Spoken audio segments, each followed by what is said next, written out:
Hey, welcome to the Self-Publishing Podcast. I'm Johnny B. Truant. I have one co-host, Smokey Joe, today. What's up? That's it. Just me and Smokey Joe. So basically, here's what happened. Sean was gone several days at his mastermind, and I hear back, whoa, my voice is totally fucked. And of course, I'm thinking, like, this is the last time that happened. Sean was then sick for a week, and he had strep and all this stuff. So I'm like, well, don't get sick. And we have the podcast tomorrow, but oh my God, we can't cancel 2 podcasts because we're actually recording these back to back right now. And so I'm like, okay, so we just continue on. And then Dave later in the day messages us, and Dave says, I have strep, and I goes. And so that's great. So it's me and Sean. Say some stuff so everybody can get the pleasure of your voice. Some stuff so everybody can get the pleasure of your voice. See, Isn't he sexy, guys? He's very phlegmy. He sounds like Zoe Deschanel a little bit, doesn't he? I really I miss Dave. This is weird. Like this is the first, right? We've never done a show without the 3 of us. Is that right? No, we have. Dave and I did Evo Terra without you. Oh, and yeah, I want to say you and I did one without Dave. I'm not sure. You've never done one without me because, of course, I'm the glue that holds this together. That's true. So I don't know. This feels weird. But yeah, it's just like what I really want. Like, it's weird because like this is my centering. Like I look forward to this all week because it's how I say goodbye to the week. And we get our little bonding in. We get the show. We do a little meeting afterwards. It's nice, but we're missing 1/3. Like the table cannot stand. So yeah, and it's been a long, like, just hard week too. So I'm looking forward to BOU so I could bitch, but I don't have much of a bitching voice today. Yeah, just in case anybody's nervous, we do have a special surprise for worst show ever, which used to be Better Off Undead. He'll be appearing on that because, as we know, that's like a hospital emergency room. You can't shut down worst show ever, and so Dave is going to draft. But we made it comfortable for him. We have a way that Dave will. I do think it's hilarious that Dave is not on SPP, but is making an appearance on worst show ever. I think that's, and I know we found a mechanism to make that work, but it's still hilarious. But Dave, the worst show ever is the Dave show, and this one, I wouldn't. It sounds dismissive to say this one can survive without him, but like we can go on physically, much like unlike the theme song to Titanic, our hearts cannot go on. Right on worst show ever without Dave. Yeah, that's very true. And should we make up something cool for him since he's not here? Can we just imagine what would be cool for him? We could. Let me announce the guest first. So originally our guest was going to be Derek Webb of Noise Trade, and Dave was the one who did all of the interaction with Noise Trade. So we had to reschedule Derek, and he'll be on, I don't know, December maybe. And so we said, well, so with Sean's voice being shit and Dave's voice being absent, who is the most loudmouth person we know to fill the void? And so, of course, we called Garrett. We'd actually been wanting, in all seriousness, we've been wanting to have Garrett on for a while anyway, just because he's part of the company. And he's a real good long-term, he's got a big long-term plan. So we're going to talk about long-term planning. Yeah, January is actually a great time to have Garrett on because it goes with the very first launch, post Nightblade. But this will be cool. He does have he has scope and ambition. And so it's really cool. Like he was talking about a plot twist. And I mean, this was urgent enough that I got a Slack while at the airport. About this plot twist that is coming in, wait for it, 2020. All right. So he knows a plot twist that he's seeding stuff for it now. That's in real time, folks. That's not in his book. Right. So, 5 years from now, he's got this plot twist. But I think that's really cool. Like I actually love that a lot. So do you have something cool? Well, I'm currently trying to field a text from Robin, who I asked. Did she say hi? She. Oh my God! Listening to the word. Okay, so this isn't my something cool, but if you haven't experienced Better Off Undead or Worst Show Ever, the 2 best of shows, they're actually the worst of Better Off Undead, are definitely worth listening to if you like our repartee at all. and the texting of hi I listened to the other day, so that was great. No, she's actually trying to get me a device that will allow me to listen to that show in the car, so that we can share it as part of our love. Anyway, but here's I do have a goal to share, and then I'm going to look at this text while you share yours. But it's my morning routine. So I mentioned this before. I mentioned this last week that I was going to start trying to establish a more grounded morning routine, rather than just sort of reacting to the morning and checking my email for an hour and procrastinating. And I got that inspiration from Jonathan Field's interview on 8 Questions. And I've been doing it, and it's kind of awesome. Like I'm really looking forward to listening to getting up in the morning and reading for a little bit. And it just sets I do just like five minutes of just kind of quiet breathing and centering and mindfulness, I guess. And then I read, and I'm enjoying the fact that I'm reading. Like, I haven't had time to read, and I'm making my way through books, and when I sit down to write, I'm energized in a way, and it's great. So just a big thumbs up to all of that. That's awesome. My something cool was on the worst day. Like, Tuesday was just the worst day. So it took me 16 hours to get from Austin to Portland, because there was fog in Austin, and we were on the runway for a couple hours, and then I got diverted to Denver because I missed my connecting flight, and it was just so sucky. And so I'm in Denver, and I'm just exhausted, and I'm already losing my voice, and I just kind of want to be alone. And this old guy comes up to me, and he's just really friendly, and I feel bad because he's friendly and he clearly wants to chat, and I'm just not in the mood. So I'm just giving like very simple I'm answering like Dave probably would. Just very simple sentences, just kind of shut him down. And he wants to know all about my MacBook Air. Like, how do I like that? And I said, well, I like it, but the keyboard's a little bit small. I have to type a lot, and my fingers hurt because I've been standing up lately. And I end up talking to him, and so the conversation's just getting longer. What do you do? And then it's that thing where I don't want to answer, I'm a writer, because I know how this goes. I've had this conversation. I never answer that. I just poo-poo it. Yeah, I write. What do you write? Yeah, a lot of things. Nothing you've ever heard of. Lots of things. Right. Because that's the only way to have this conversation. You don't want to be a dickbag. You don't want to have the condescending discussion. Oh, good for you. Right. So I'm just like still trying to stay to myself, and he's like, my sister-in-law indie publishes, and starts talking about his sister-in-law who's an indie author, and then the guy starts trying to give me self-publishing advice, which is kind of adorable. Like, he's very sweet, and I'm starting to really warm up to him. I still don't want to talk, but I think he's sweet, and he's telling me, what you should do? Make your first book free. Because that's how you hook an old guy like me. You make your first book free.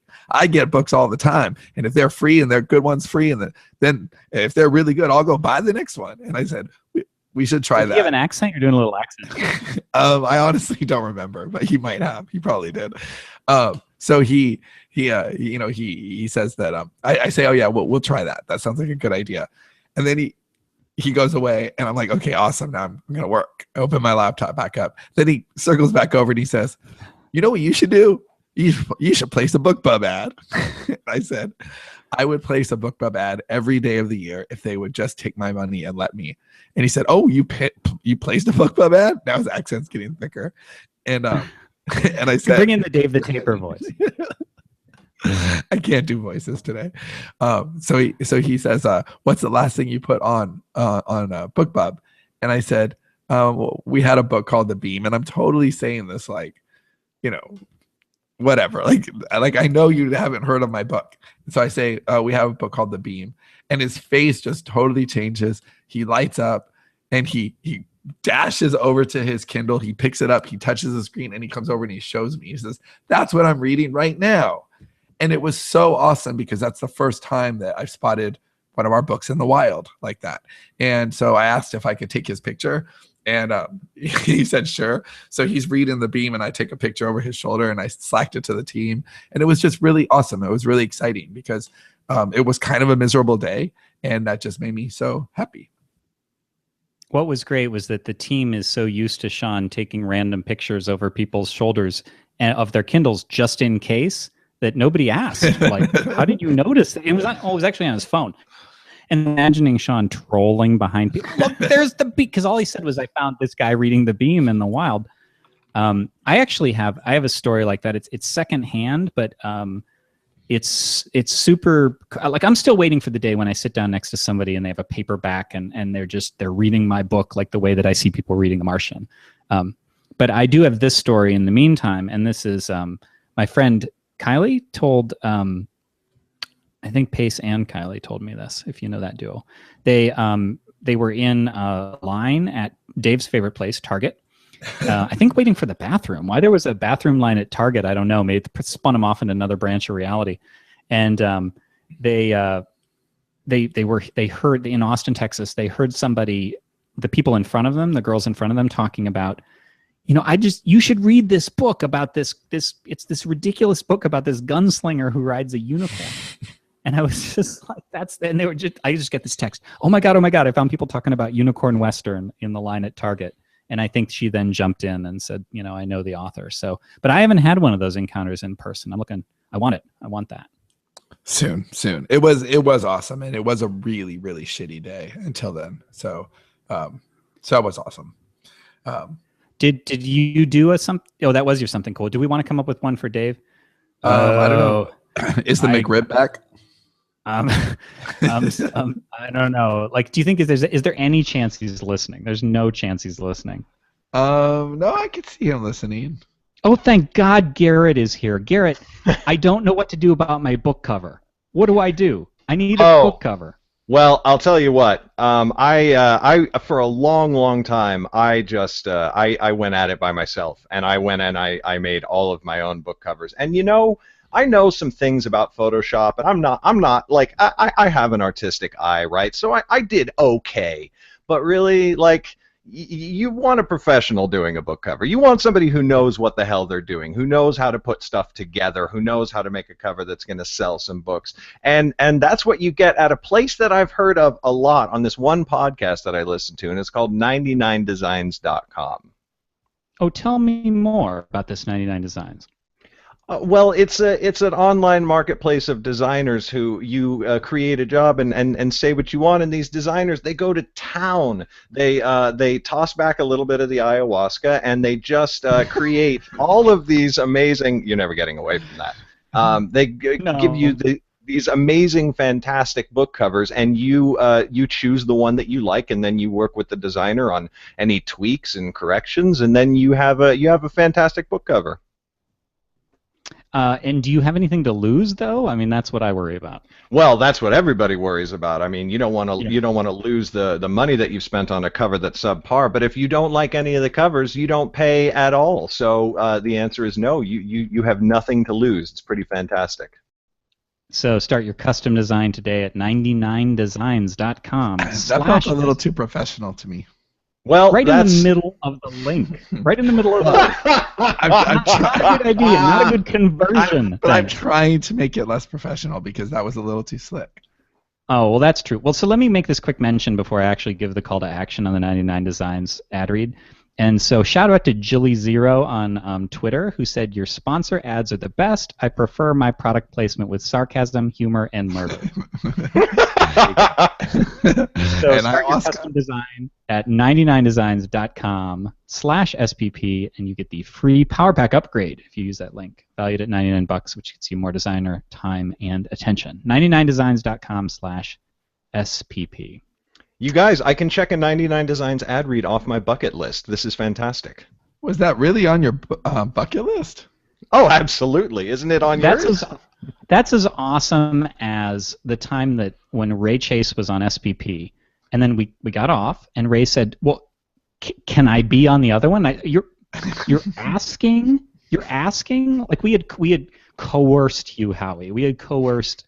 I don't know if Garrett had been on yet. Like we coerce people onto Worshover. We trap them, like a Venus flytrap with its lure. And Ray was asking to be on it. So Thomas Bennett asked to be on it. That's true, but I think Thomas was just following in Ray Chase's footsteps as we find. Yeah, he was the trailblazer for sure. Garrett, you want to kick off with something cool? Garrett is part of the company now. Garrett is an Sterling and Stoner. Oh, there are those people still. Oh, so maybe you want that term again. Maybe you have something cool. Yeah, I mean, well, my something cool is something that Sean mentioned a little bit ago, but now we are working together, and now we have Legendary Books, and I was, we've been working on the existing books in my in the Nightblade epic, my big series right now, and I, it was a lot of like. It was a lot of like talking about it, and I knew that Sean was working, right, and I was working on other stuff, like like the whole production line was going along, and then I happened to pop open Nightblade for something which is the first book in the series, for something completely unrelated. I just needed something in it, or a CTA or something like that. This was like 3 days ago, and I started and.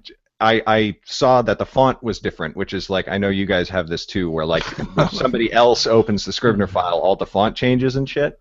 So I was like, oh, this is the change, this is the updated, like after Sean's been through it and like made some corrections and stuff, and I started reading it, and I read the first few chapters, and it's so good, like it's really good. It's like like I could spot. Sometimes I couldn't tell like whether it was different or not, but sometimes I could, and it was like it was really, really good. I'm really like, I was proud of it before. Like, I don't think that the books were crap or anything, but like the improvements were just like so, and I was just like, holy shit.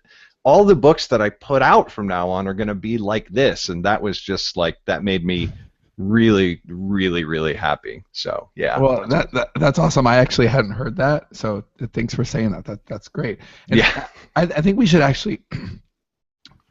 Man, I hope my voice lasts. So that's why you should conserve your voice, and Garrett and I will do most of the talking. So I think say what you think we should talk about, and then I'll talk about it. Well, I actually don't think this is a good topic for now, because I really think we should talk about long-term planning and world building, because there's some great ideas there. But I think we should do another show, maybe early next year, where we talk about the process of going from good to great. Yeah. Because like that refining your work and your copy, because as we go forward, I'll make a lot more notes for Garrett. Like, okay, and Garrett's actually someone who's really great to work with, because he has really strong storytelling instincts, but there's some stuff on the writing side that can be improved. But Garrett's also a great student. Like, he wants to learn. Although he did say, stop, like, too much. I sent him a list of like, okay, here are things that you just have to stop doing, because going forward, I'll be able to leave notes in the Scrivener file, but I'm just trying to get through these as quickly as possible. So, but by the time I was starting to work. Let me finish this story for your voice. Yeah, so he sends me the list, and I really appreciated it. Like, I appreciated the list very much, and I was like, okay, this is so great. This is stuff that I can work on, and as I'm going forward, like I was in the middle of writing the new book at the time, and I started spotting myself doing it, and I was like, oh, I'm knocking this out. This is going to make it faster for him. This is going to make the book better. But then I start getting pings in Slack. It's like, I ran into another one of these, like on the existing books, not the one I was working on right now. Oh, you did this again. Holy shit, I want to tear my hair out. I was just like, believe it or not, I actually have a semi-fragile ego, so if you could not ping me every time you find something wrong in the draft, that'd be great. I can go back to the Slack thread. It's literally one time, but it's three. It was three. but it was right after he got the whole page of notes. So, yeah. Yeah. But he said, and I don't think of Garrett as fragile. Like, I do think he could just take as much as we dish out, but sometimes he's like, mercy, guys, stop it. Every once in a while, I have to protect my own mental health. So let's talk about long-term planning. But are you standing up first? I am not standing. standing. Garrett might be standing. No. Okay. You just seem. It must be you're so Here's tall. my chair. Yes. Oh, okay. Yes.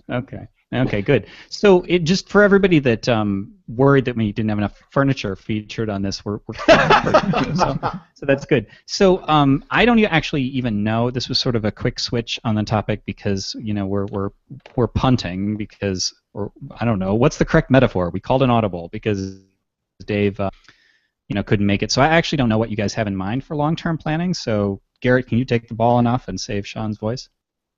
Yeah, well, I mean, should we just break down like everything that's coming, Sean? I mean, I have no problem doing it. Yeah, like I don't know what you want. Well, it's got to be interesting to the audience too, so I wouldn't break Oh, down no, for everything. sure. No, Yeah. here, I'll frame it and then you just take the ball. All right, Okay. Garrett. But basically, as I've said, I have a lot of admiration for Garrett's work ethic. When he's on, and for his ambition and for his scope. He really has an ability to think long term in the way that I really love. His short-term decisions are even smart short-term decisions. Like right now, Nightblade is all in select, right? But that really makes sense for what he's doing and where the series is at, and it would be silly to make it cross-platform at this point.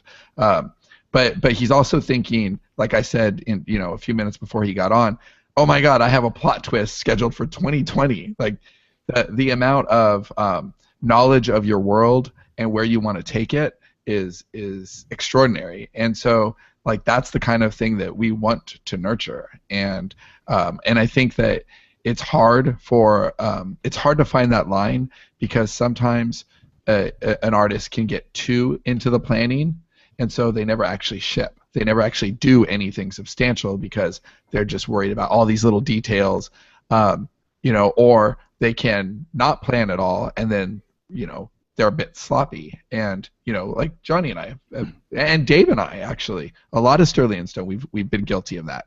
And so finding that mix where you know where you're going, but you also are producing in the meantime is just such a sweet spot. And I think that what Garrett has done so far on Nightblade to set a very preliminary stage, and what he's outlined going forward, starting with all next year, I think is really great. And I think not getting into the details of what those books are specifically, but the concept and what he's doing and what we're at this point doing, I think is instructive to any author writing any kind of series work. Yeah. So first, I'll sort of explain what the plan is for Legendary going forward, but then I also kind of want to jump back and talk about like my life before September, because I'm reasonably certain that I will, like, for the rest of my life, can think of my life before September 2015 and then my life after September 2015, because it was a pretty epic and amazing month, and so I'll talk about that. Yeah, and I think a lot of authors actually will want to hear that, because it's kind of the thing that people wait for. It's like, okay, well now I have permission to do this thing I want to do.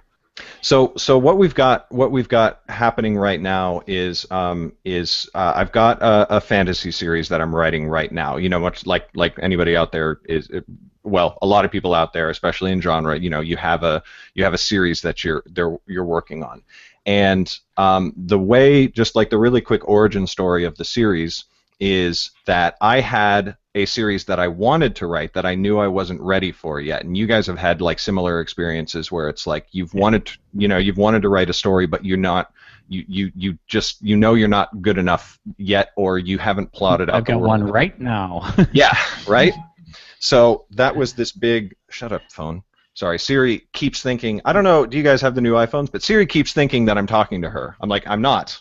I'm not at all. I don't know why she thinks that. Well, I have an additional something cool, and that was when something from Better Off Undead played on somebody's car radio or whatever, and Siri thought that they were asking for directions to it was something seedy. That was the best part of it. It was like, I am finding 6 brothels in the area or something like that. Continuing on. So the big series that I wanted to do was this epic fantasy series, a la Lord of the Rings, Game of Thrones, like that scale of epic, right? And I just I didn't know the world well enough, and I didn't think I was a good enough writer to encompass the scope of it all, not just from a technical level, but from the world building perspective. So my solution was, I came up with the Nightblade series, and what the Nightblade series is it's a story told from one person's perspective, the main character, Lauren, and she goes on her own personal adventure. So there's not multiple POVs, and she's not a king or a mighty warrior or a general or something. She's a girl who wants to be a thief, and she kind of travels around the kingdoms from city to city, meeting individual people and seeing one place at a time, and that let me start building this world. So it's the same world as the big series, but because I was only experiencing it a piece at a time, I could build it a piece at a time and start every new thing that I built every new city that I established or rule about magic and the kingdoms and the government. Whenever I was building it, I would always branch it off. I would be like, oh, and this, here's the history of this thing, and here's the this, and here's the that. So the world actually starts taking shape from this one person's perspective. So in kind of a way, is Nightblade a little bit like us writing Plugged, where we're just kind of, Yeah, very much so. Like it helps you sort of like establish the world, and it's also like one project that will be happening at some point soon, but the Historium, where it's sort of the piece by piece building of a universe in which your narrative is going to be set. Right. Tell people what the Historium is. The Historium for the Dream Engine. It's basically like a fictional nonfiction book about the history of the world of the Dream Engine, going all the way back to the semi-mythological origin of the Dream Engine and the Society of Altera, right? And the Historium exists in the books, like the Right. Nightmare Factory and Ruby Room mention the Historium physically appears on a table in those Right. books. Exactly.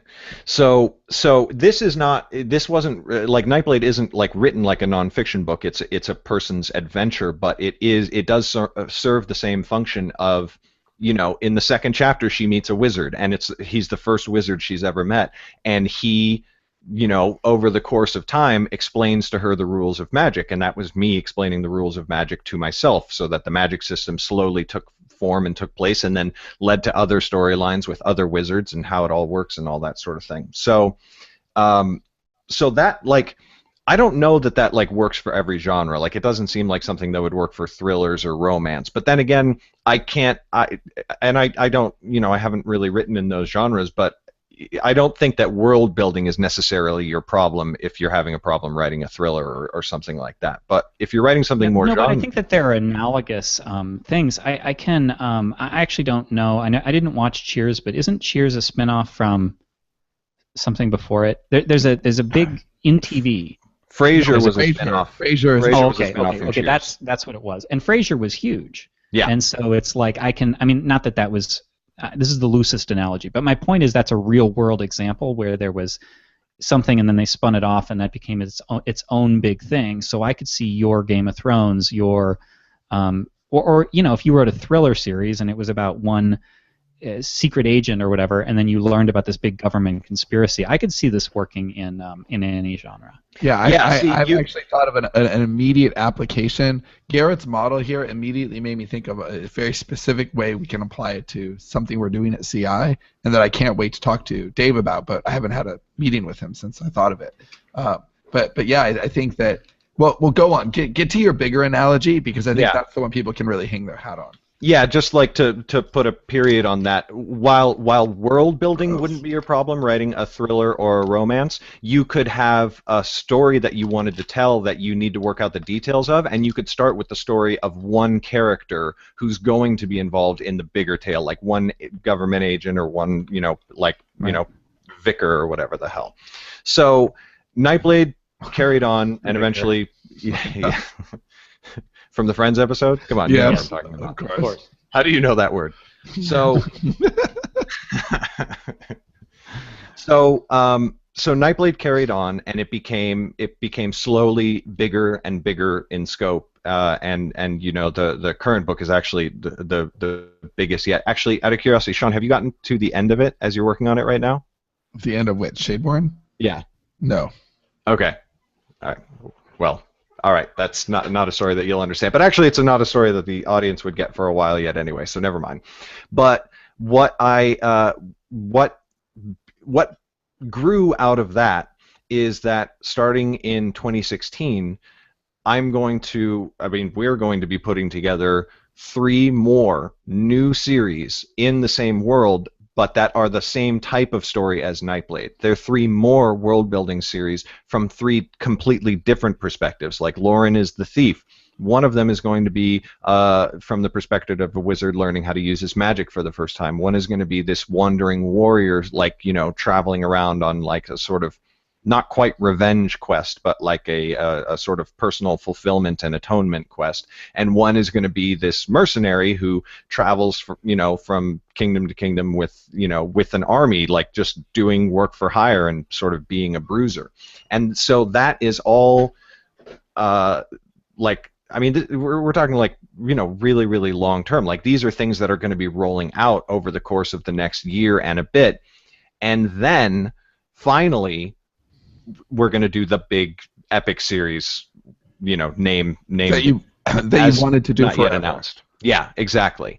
But what's going to be awesome about that in terms of marketability and pleasing the audience and everything like that, is that at that point, once you've got all of those different series going with your own characters who go through their own personal journeys and their own personal struggles, they're then going to be point of view characters in the epic story. It's not like that big epic tale is not specifically about them. It's got its own protagonist who is going to be doing this big epic thing, but they're all going to feature. They're all going to be there. They're all going to have their own chapters because they're all contributing to the big and massive thing that is happening in the kingdom set in the world. And that's the sort of thing that's going to take a long time to pay off. Okay, but yeah, use this specific analogy because it's such an easy way. It's like saying episodes and seasons. It's immediately people will understand. Okay, fine. So it's basically the Marvel universe of fantasy.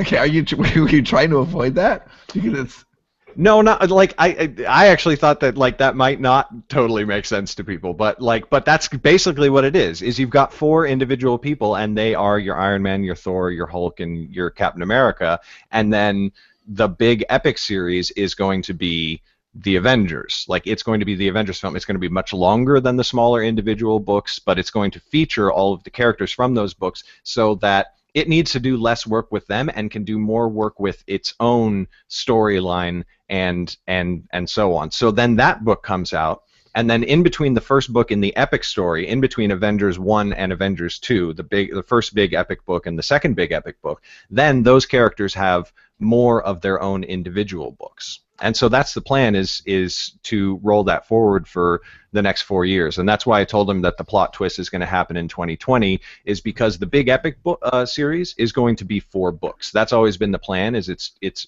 4 books period. It's not an endlessly running on and on wheel of time, like write it until I die like Robert Jordan did. So I have several questions. Yeah, go for it. Sorry, I didn't. Okay, so, one of them, okay, this will be the second question I'll ask, is about your collaborative process. Because you're talking about long-term planning, but now that our legendary imprint exists, I assume you're co-planning this with Sean. So that's actually, answer that second. The first would be, are you going, I actually don't know how you write. I don't know if you're more of a plotter or more of a pantser, and I'm just thinking I couldn't plan that many books. He's a tight plotter, actually. Yeah. Okay, yeah, so maybe that works. So you aren't inclined to go off on other things. Sometimes I do. Actually, on Shadeborn, the one that's coming out in a few weeks, panic. That right in the middle of writing it, I cut out 4 chapters in the middle because I was writing it and I'd just written this really, really epic scene that was ethereal and mystical and magical, and actually is one of my favorite scenes that I've ever written. And then I wrote this really intense, dark scene with torture and an entire village being slaughtered. And then they were supposed to go off to this other kingdom on their way to their final destination, and it just I started to write it, and I felt I already felt the momentum being sucked out of the story. So that got completely changed, and I rearranged all the chapters on the fly while I was writing it. But before I start writing the books, I do plot, and like Sean said, Sean's immediate reaction when I sent him the beats on Shadeborn was holy shit, you because I've seen Sean's beats, mine are they get really granular. Okay, so here's a metric that Yeah, they're people like can. full. They're like full chapters. When I said I I want we needed to have a story meeting for Shadeborn, but I hadn't read the first 3 books, Mhm. so I said I need to read the beats. So can you send me the beats?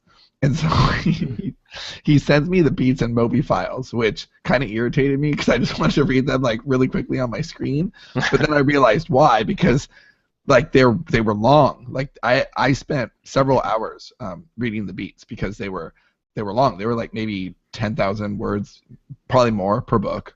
They're between 15 to 20,000, and the final book, the final Nightblade books are about 80,000 words, and the beats are about 15 to 20,000 So words. we go Well, 10 10% to and 15. they're like 25 almost. So Yeah, big difference. yeah. So They're how are you really, guys really co-planning then?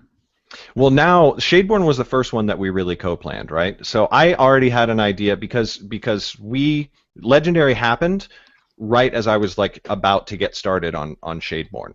So we met, had an actual story meeting, and I told him like my ideas for the story, and he was like, okay, cool. What about this? How does this work? Yada yada yada. And so we had a meeting for a few hours, and then I sat down and I worked on the outline. And then I sent that to him, and we had another meeting, and I told him like all of the things that I was sort of like concerned about in the story and how to maybe handle them. Like I was worried that the villain wasn't was kind of bland or generic, and he was like, "What if you do this?"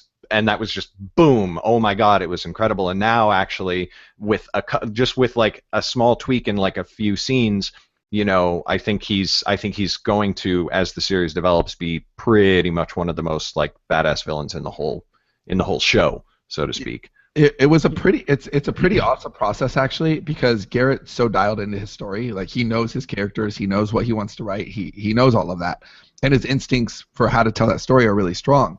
So it's really just a matter of he needs somebody to bounce those ideas off of, make sure that he's not shitting the bed in any spot, and then say, okay, well, on a higher I level. feel like I have something cool you should tell regarding shitting the bed for next episode. I could do that. That's pretty funny.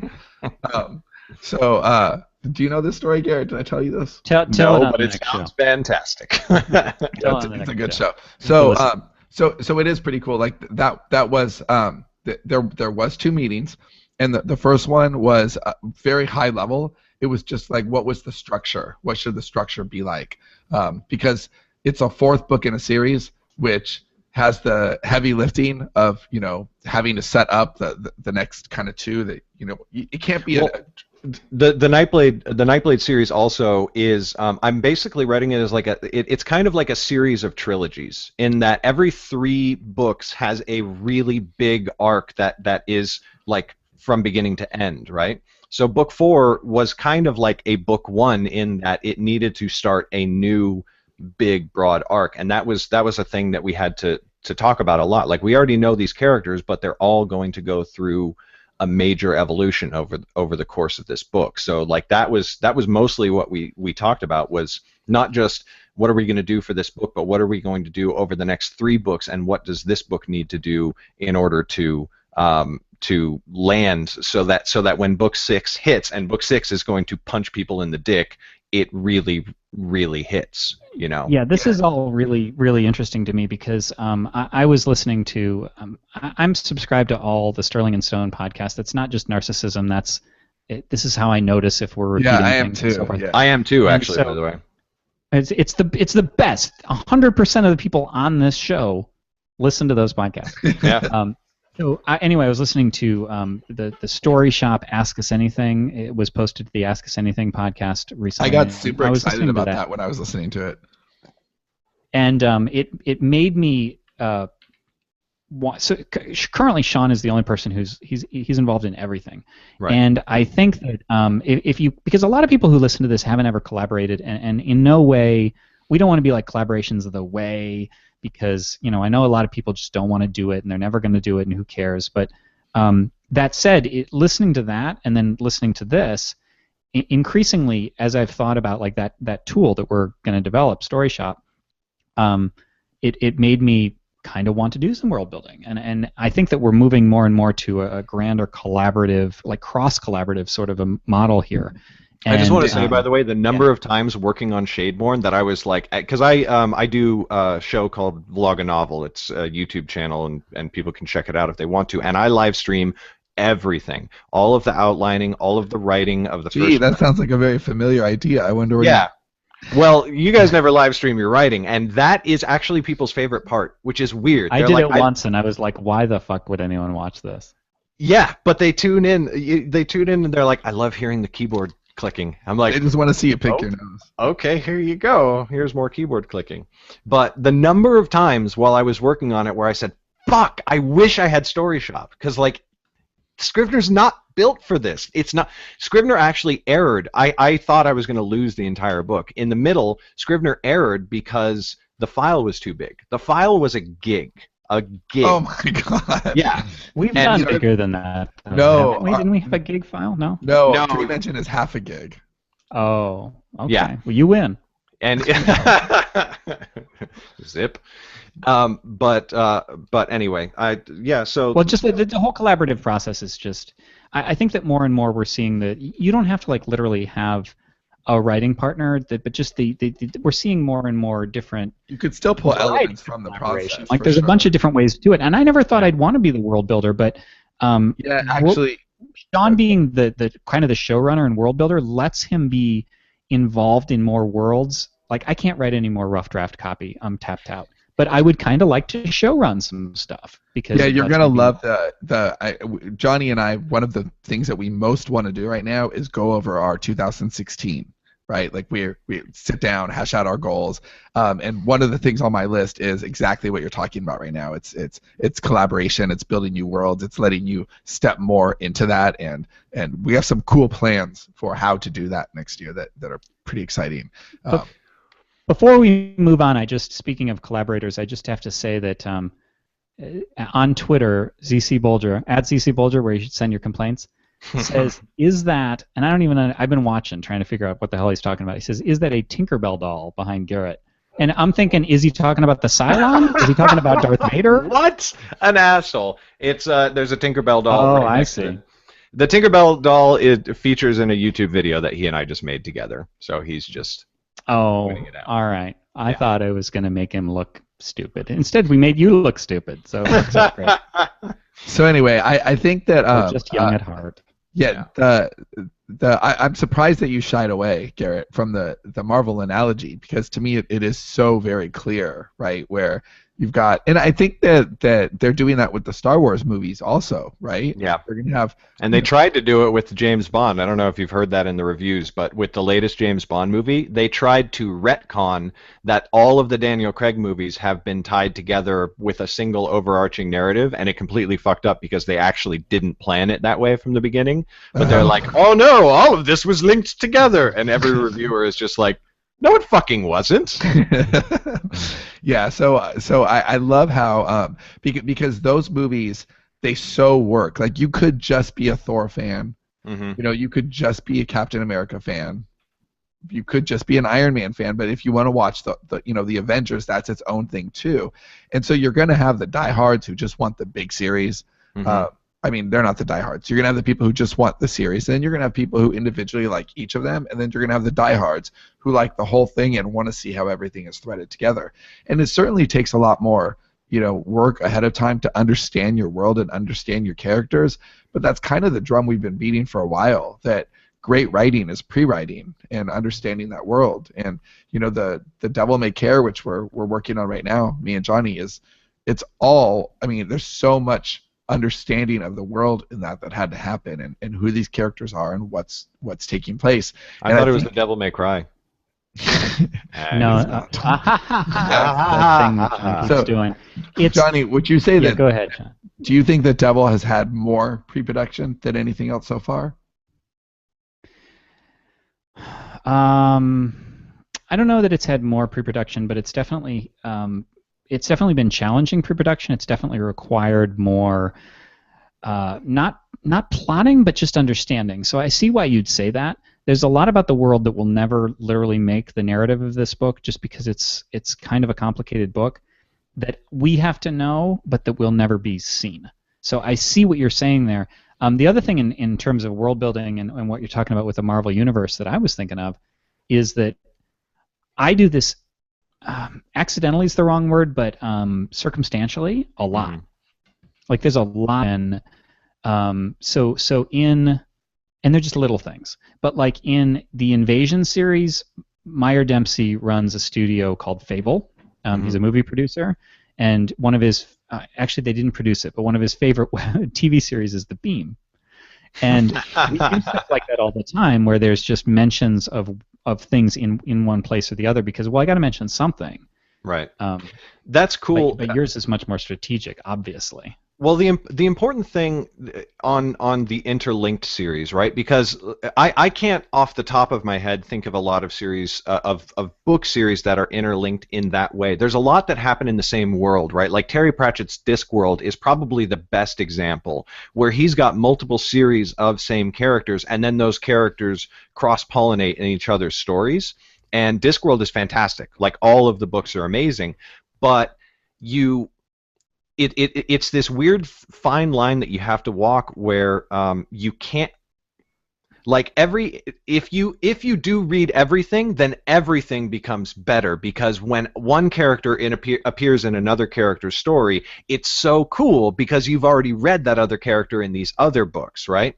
But you also have to you have to walk a really fine line, because you can't make it so that you don't so that you're required. Yeah, exactly. We've like done if somebody in the Beam and Future of Sex, it's the same thing. So they definitely have overlapping characters. If you read all of those books, you definitely know more. You understand the world more. Mythology, it's right, Yeah. and it's not even just mentions. It's the mythology. There's stuff that's explained, not in a required way, but more of a DVD extra sort of way in Future of Sex that is related to the Beam, and they play off each other. So when the Future of Sex was being written, it was being informed by stuff in the Beam a lot in one direction, and then when we went back to the Beam, it went the other way. And so I know exactly what you're talking about, because the Future of Sex is like really explicit. Yeah. And so a lot of people aren't going to want it because they just don't want a lot of body fluids in their reading. Go figure. But boring. So But it's that's the hard thing to is- recommend it, but you want to say, look, you don't have to read it. But Yeah, but if You you do, can't- the Beam's going to be better. Yeah, you can't ever punish a reader for not reading everything. Like that's Right.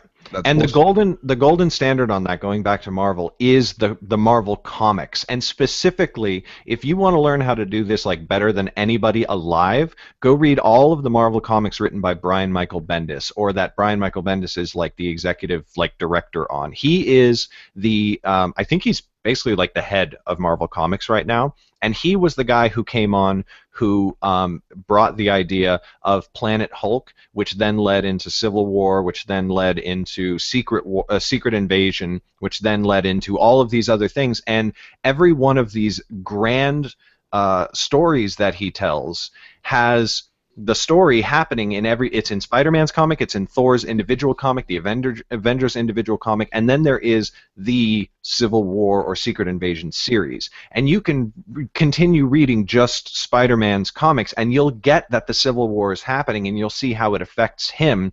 And if you don't read the main series, you're fine. But if you read it all, it's incredible.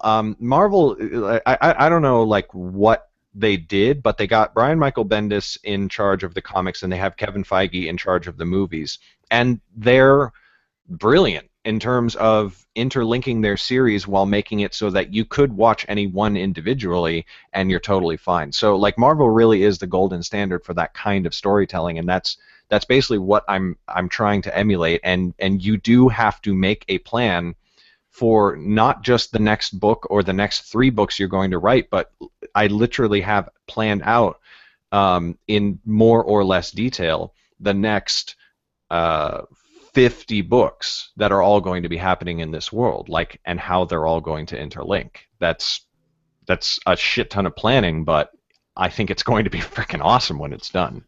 Yeah, and it's also awesome because it kind of sets the stage for the future, where you're going to want to get into, and I mean, I don't just mean quality authors. I mean, you personally, Garrett, seem like you're going to want to really get into like transmedia storytelling, right? Yeah. So, okay, well now I'm going to have a graphic novel series in this world. Now I'm going to have a video game in this world.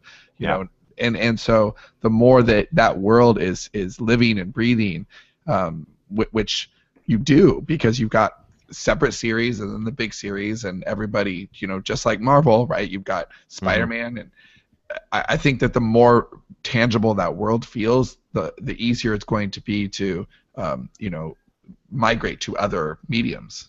Yeah, totally. So if it's all right, I'd like to jump back and talk about life before September, because I think wait, let me Yeah, because what? You should say what happened in September. Is that what you were going to say, Sean? Because we've been acting like this was when the moon got into a special alignment. But that seems like that's how we'll round out. So just before we leave this topic, just so there's a little more something instructive for people listening, like if you have this idea, like how do you sit down and plan all of that? Because if there's an author who has some idea for some big, giant, sprawling story, how do they break it down to where they can do some of the things that you're doing and plot it out that way without totally losing their mind? Well, I think everybody's answer to that is going to be different, but mine was literally taking one person, because the human mind can't picture an entire world. We can't picture how big the solar system is. We can't picture big numbers. Like we have scientifically proven that we ourselves can't think of numbers as large as 1,000. If you say 1,000 people, you understand that in the abstract, but you can't even really picture 1,000 actual people with actual lives. They just become a mass, right?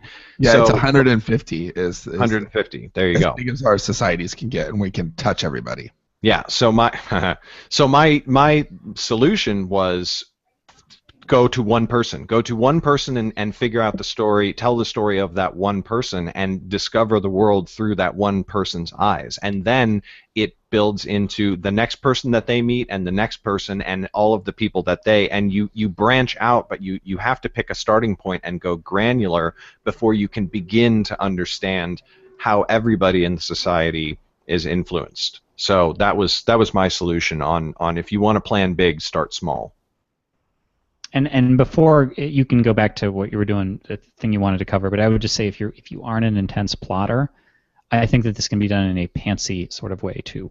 Yeah. I think you can start telling a story and then a character emerges as the one you should talk about next. Although careful, I hear your endings might suck if you do that. So, that would be a pure pantsing sort of. So now I want to talk about, so in September, I got my first BookBub ad ever, and ever since then, and showing no signs of slowing down, writing now pays for my life, and it will do so already for the next several months, and in that time I'm going to be releasing more books, which barring some cataclysmic abandonment of the books by everybody who's ever read them, will keep it going forever. So before that, I was writing. I've been writing since December of 2012. So it's almost 3 years now. No, December of 2011. No, December of 2012. So, and before that, I was working. I didn't have a 9-to-5 job. I had a 9-to-5 job for the first few months of my writing, and then suddenly didn't. And so everything else that I was doing was freelance, right? And here's the thing, is that I was always very raw, and I'm still very raw about just kind of going out and gutting it out and everything like that. But the problem was there were a few big errors in the way that I managed it, which just I'm mentioning this specifically because it affects long-term planning. If you are freaking out about where your rent is going to come from, or whether you're going to be able to support your family this month, or anything like this, I couldn't have come up with this plan for Legendary before those immediate pressing concerns were taken care of. You know what I mean? And I do think that in terms of building your author career, number one on your list has got to be figuring out something, figuring out how not to panic as a writer, and as a person, just being sustainable. A lot of times, Sean, you've talked about how you jumped off the cliff, right? Oh yeah. And it was it was really hard, and it fueled your fire and got you going, and like it turned out okay. But like you've also said, that's not necessarily the best strategy for everyone. Yeah, it's a terrible strategy, but it's the best strategy for most people. Yeah, and I think that, and I go back and forth on whether I would have gotten to where I am faster if I had gone and found. Because also the other thing is that this is another example of bad long-term planning, right? The freelance work that I got into was editing and formatting for indie authors. Now, you like the conceivably, like the amount of time that you spend versus the money that you charge, depending on how much you charge, is like seems decently good, right?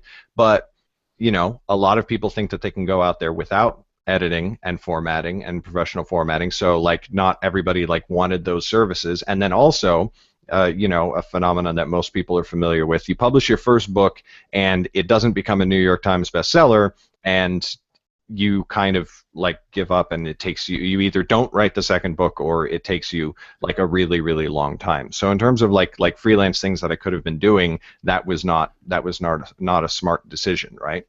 So like the one thing that I kind of say now is like, yes, rah rah rah, like devote all of your extra time to your writing and your, you know, building that career, and make smart long-term decisions on that, but just make sure that you can make smarter long-term decisions if you're not freaked out about next week, I guess is sort of the message. Yeah, that's Maslow's hierarchy right there. Yeah.